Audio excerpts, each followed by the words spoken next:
मौसम के हवाले से आपको अपडेट करें। आपको बताएं कि आज रावलपिंडी की तहसीलों कहूटा, कलर सईदा और कोटली सतिया में हल्की हल्की बूंदाबांदी से मौसम खुशगवार हो गया। ठंड में भी इजाफा।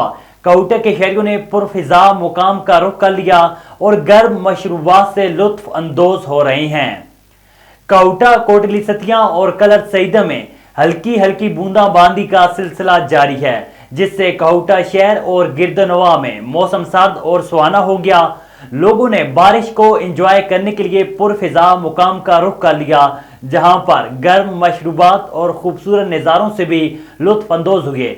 दूसरी जानिब मौसम का हाल बताने वाले इदारों ने आइंदा दिनों में भी मौसम खुशगवार रहने की नवीद सुना दी, जबकि कानून नाफिज करने वाले इदारों ने फिसलन के बायस पहाड़ी इलाकों में जाने से पहले अपनी हिफाजती इंतजामात मुकम्मल करके और गाड़ी केयरफुल चलाने पर अमल दरामद को यकीनी बनाने की हदायत जारी की हैं और किसी हादसे की सूरत में 15 और रेस्क्यू 1122 को फौरी इतला दें ताकि आपकी जानो माल की हिफाजत को यकीनी बनाया जा सके।